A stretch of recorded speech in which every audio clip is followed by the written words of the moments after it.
Concept king class में आप सभी का स्वागत है। आज हम लोग एल्केन के केमिकल प्रॉपर्टीज में सब्स्टिट्यूशन रिएक्शन के बारे में पढ़ेंगे कि सब्स्टिट्यूशन रिएक्शन क्या होता है। इसमें होगा क्या, जैसे कोई एल्केन है तो उस एल्केन में हम किसी भी एलिमेंट से के साथ रिएक्शन कराएंगे तो वो क्या करेगा, हाइड्रोजन को वहां से रिप्लेस कर देगा और उसके जगह पर जो एलिमेंट हम उसमें देंगे वो एलिमेंट आ जाएगा। जैसे हेलोजिनेशन यानी addition of halogen group on alkane in presence of ultraviolet light are called halogenation. Halogenation के लिए हमको बहुत ज़्यादा टेम्परेचर, हाई टेम्परेचर की आवश्यकता होती है और डिफ्यूज सनलाइट और अल्ट्रावायलेट लाइट दिया जाता है। लोअर जो एल्केन है वो नाइट्रेशन और सल्फोनेशन नहीं शो करता है। सल्फोनेशन में SO3 जाके जुड़ता है, नाइट्रेशन में NO2 माइनस जाके जुड़ता है। तो हेलोजिनेशन हम लोग देखेंगे।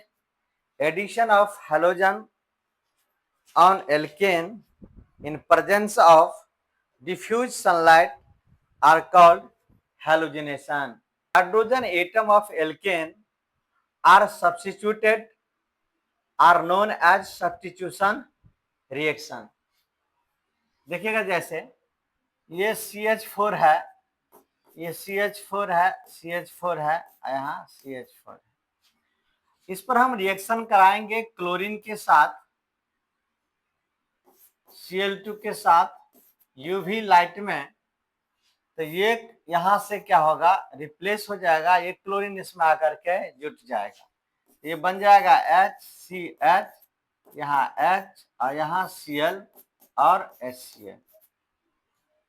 तो यहाँ पर क्या हुआ, हाइड्रोजन यहाँ से रिप्लेस हो गया और उसके जगह पर क्लोरीन आ गया, जिसे हम लोग क्लोरोमीथेन बोलते हैं। Chloromethane, chloromethane. जब क्लोरोमीथेन को देखिएगा ध्यान से, HCH, यहाँ Cl और यहाँ H, यहाँ पर Cl2 के साथ रिएक्शन कराएंगे यूवी लाइट की उपस्थिति में, तो ये जो क्लोरीन है, ये क्लोरीन यहाँ से, ये क्लोरीन ये वाला निकल जाएगा, तो इसमें आके ये जुट जाएगा। तो जुटेगा कैसे, तो H यहाँ Cl, Cl यहाँ Cl और HCl है ना। यहाँ पर दो क्लोरीन आ गया, इसको हम लोग बोलेंगे डाइक्लोरोमीथेन। डाइक्लोरोमीथेन,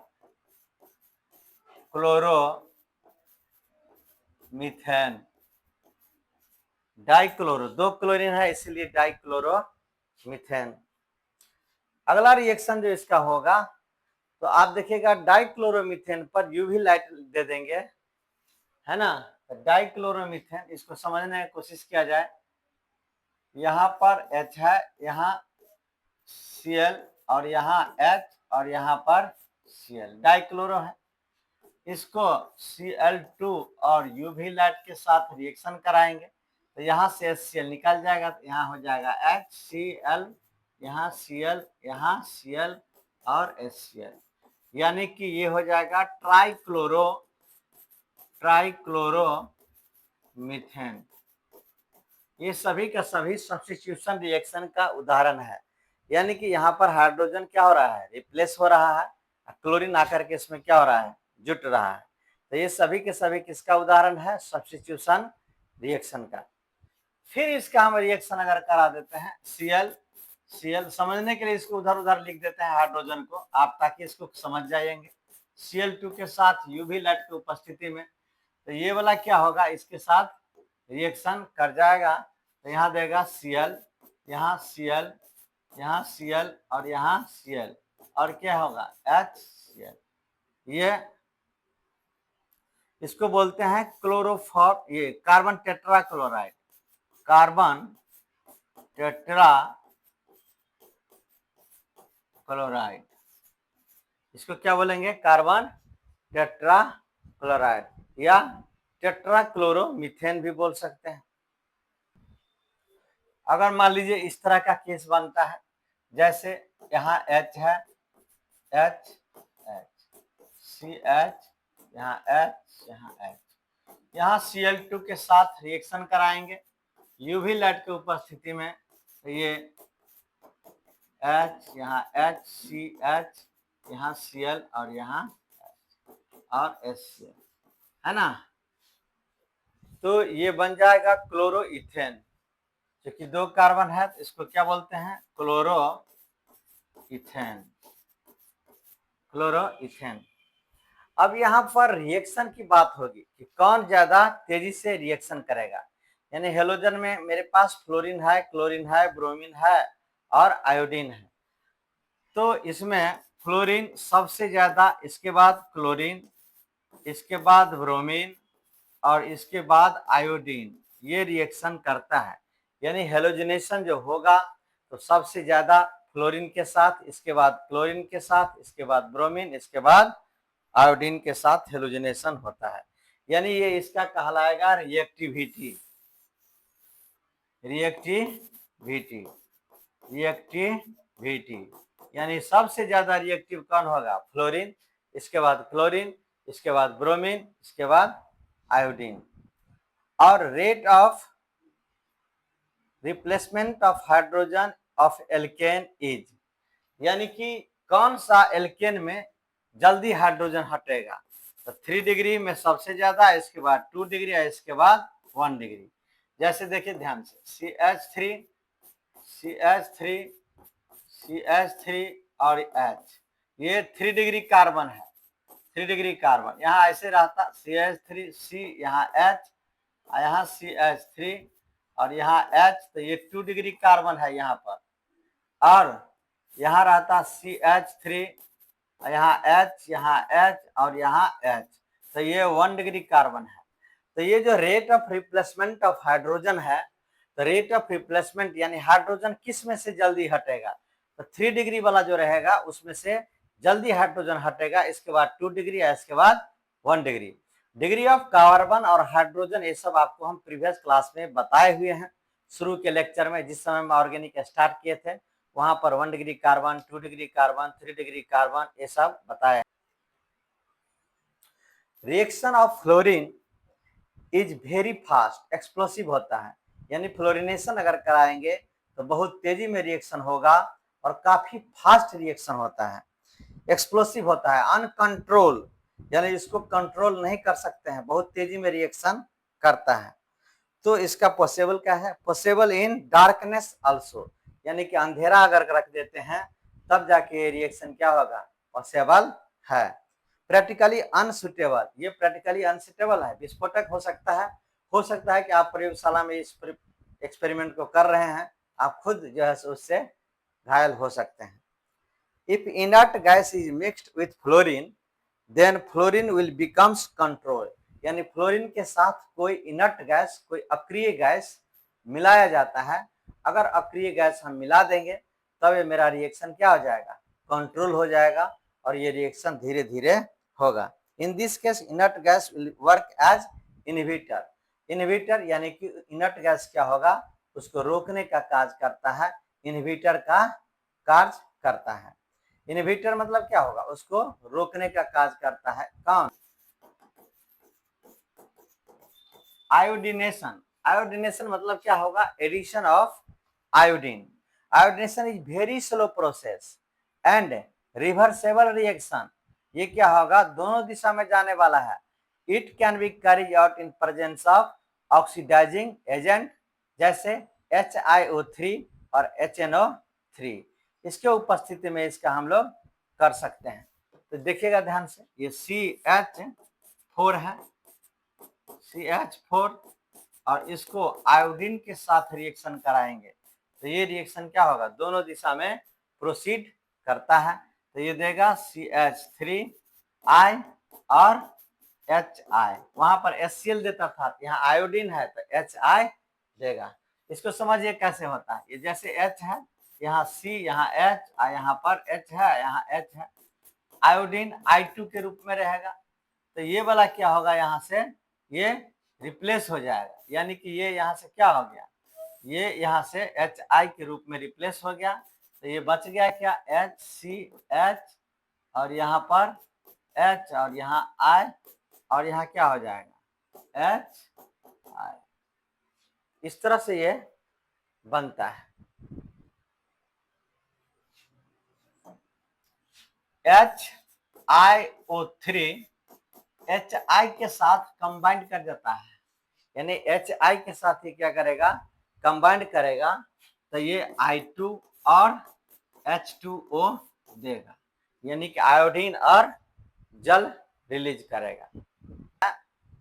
इस हैलोजिनेशन को प्रोसीड करने के लिए होने के लिए हमको मैकेनिज्म से गुजरना पड़ता है ना। हैलोजिनेशन जो है फ्री रेडिकल चेन मैकेनिज्म होता है, इसमें 3 स्टेप होते हैं। हैलोजिनेशन में कितने स्टेप होंगे, 3 स्टेप।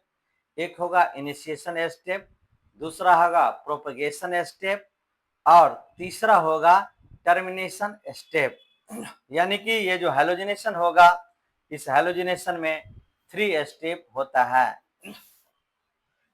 तो आप हेडिंग देंगे mechanism of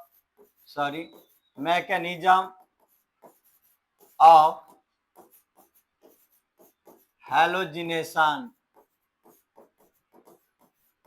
mechanism of halogenation. ये हैलोजिनेशन जो होता है उसका मैकेनिज्म क्या है, उसकी क्रियाविधि क्या है, ये हैलोजिनेशन होता कैसे है। तो पहला होगा इनिशिएशन, फर्स्ट होगा इनिशिएशन, यानी कि इस चेन का शुरुआत कैसे होगा, है ना, ये शुरुआत कैसे होगा। इसमें होगा क्या, क्लोरीन का होमोलिटिक क्लीवेज होगा, यानी क्लोरीन क्या करेगा, टूट जाएगा। क्लोरीन क्लोरीन के बीच जो सिंगल बॉन्ड बना हुआ है वो क्लोरीन क्या होगा, ब्रेक कर जाएगा, है ना। कार्बन कार्बन सिंगल बॉन्ड से ज्यादा कमजोर होता है क्लोरीन क्लोरीन सिंगल बॉन्ड, इसीलिए क्लोरीन क्लोरीन सिंगल बॉन्ड क्या हो जाएगा, ब्रेक कर जाएगा। And CH bond and hence is easiest to break, यानी कि कार्बन हाइड्रोजन बॉन्ड हो या कार्बन कार्बन बॉन्ड हो, वो क्लोरीन क्लोरीन बॉन्ड से थोड़ा सा मजबूत होता है, इसीलिए क्लोरीन क्लोरीन बॉन्ड क्या होगा, पहले टूटेगा, क्लोरीनेशन होगा। तो H न्यू, है ना, H न्यू लाइट क्या किया हम इसको दिए, तो होमोलिटिक क्लीवेज, यहाँ क्या होगा इलेक्ट्रॉन और यहाँ भी क्या होगा इलेक्ट्रॉन, इसको क्या बोलते हैं, होमोलाइसिस। दोनों एक समान रूप से टूटा हुआ है, यानी दोनों अपना अपना जो है सो इलेक्ट्रॉन लेकर के हो गया। क्लोरीन का ये क्या बन गया, फ्री रेडिकल, ये क्या कहलाएगा, फ्री रेडिकल, किसका, क्लोरीन का, ये क्लोरीन का क्या कहलाएगा, फ्री रेडिकल। अब क्या होगा, ये फ्री रेडिकल किसी दूसरे एटम या मॉलिक्यूल से टकराता है तो ये फ्री रेडिकल का निर्माण करता है। तो दूसरा स्टेप जो होगा वो होगा प्रोपेगेशन का। ये फ्री रेडिकल क्या करेगा, टकराएगा, किससे टकराएगा, CH4 के साथ। तो C यहाँ H, यहाँ H, यहाँ H और यहाँ H, ये मीथेन है और ये क्लोरीन फ्री रेडिकल है। ये क्लोरीन फ्री रेडिकल जैसे ही इसके साथ क्या होगा, टकराएगा, एनर्जी यहाँ H न्यू के रूप में देंगे, तो इसको क्या करेगा, ये फ्री रेडिकल में तोड़ देगा। फ्री रेडिकल का गुण होता है कि ये फ्री रेडिकल के साथ जाएगा, किसी भी एलिमेंट के साथ तो फ्री रेडिकल में तोड़ देगा और यहां से क्या निकलेगा, HCl। तो ये मिथाइल फ्री रेडिकल बन गया, CH3। मिथाइल रेडिकल जो ऑब्टेंड हुआ, इस पर पुनः जो है Cl2 का आक्रमण होगा, देखिएगा ध्यान से, ये CH यहाँ फ्री रेडिकल, यहाँ क्लोरीन का आक्रमण होगा H न्यू की उपस्थिति में। अब ये क्या करेगा, इस पर जाकर के जुट जाएगा। कौन? फ्री रेडिकल है ना, ये फ्री रेडिकल के साथ ये रिएक्शन करता है, तो यहाँ पर CH3Cl और क्लोरीन फ्री रेडिकल यहाँ से बाहर निकल जाएगा। यानी कि एक क्लोरीन इस पर आकर के जुट जाता है, तो एक क्लोरीन को फ्री रेडिकल के रूप में वहां पर रिलीज कर देगा, तो ये कहलाएगा chlorine free radical. Chlorine free radical, ये क्या कहलाएगा? Chlorine free radical. अब मिथाइल क्लोराइड पर क्लोरीन फ्री रेडिकल आक्रमण करता है, यानी मिथाइल जो क्लोराइड बना है, मिथाइल क्लोराइड, इस पर क्लोरीन फ्री रेडिकल आक्रमण करेगा। क्लोरीन फ्री रेडिकल जब इस पर आक्रमण करता है तो CH, यहाँ H, यहाँ Cl, सॉरी हाँ Cl, यहाँ पर एक फ्री रेडिकल इसको बनाएगा, CH2Cl फ्री रेडिकल, और यहाँ से क्या होगा? HCl निकलेगा। यानी कहने का क्या मतलब कि यहाँ से ये जो फ्री रेडिकल है इसके साथ जुड़ जाएगा, इसके साथ जुड़ जाएगा तो HCl हो जाएगा, ये वाला इसमें मिल जाएगा क्लोरीन के साथ, ये क्या होगा? इसका फ्री रेडिकल। अब ध्यान दिया जाए, ये क्या होगा? अब ये CH यहाँ H और यहाँ पर Cl, ये फ्री रेडिकल क्लोरीन के साथ मिलेगा, यानी Cl2 के साथ मिलेगा, तो ये इसमें मिल जाएगा और इसमें मिलकर के ये दे देगा CH, यहाँ H, यहाँ Cl और यहाँ क्लोरीन फ्री रेडिकल। फिर क्या होगा? ये क्लोरीन फ्री रेडिकल। ध्यान से देखिए, ये वाला क्लोरीन जो है ये टूटेगा तो एकरा में जुटेगा, तो ये Cl आ गया, इसके साथ इलेक्ट्रॉन फ्री रेडिकल में बट गया। अब ये चेन टर्मिनेशन कैसे होगा? तीसरा स्टेप है टर्मिनेशन। तो ये क्लोरीन फ्री रेडिकल जो दूसरा स्टेप पे निकला हुआ था, वो क्या करेगा? दूसरा फ्री रेडिकल, यानी क्लोरीन फ्री रेडिकल और क्लोरीन फ्री रेडिकल मिल करके ये Cl2 दे देगा, यानी क्लोरीन दे देगा। अब देखिए ध्यान से, HCH, यहाँ H, ये फ्री रेडिकल, और यहाँ HCH H, ये फ्री रेडिकल मिल करके CH3 दे देगा, तो CH, यहाँ पर H, यहाँ H, यहाँ CH, यहाँ H, यहाँ H, ये इथेन बन गया।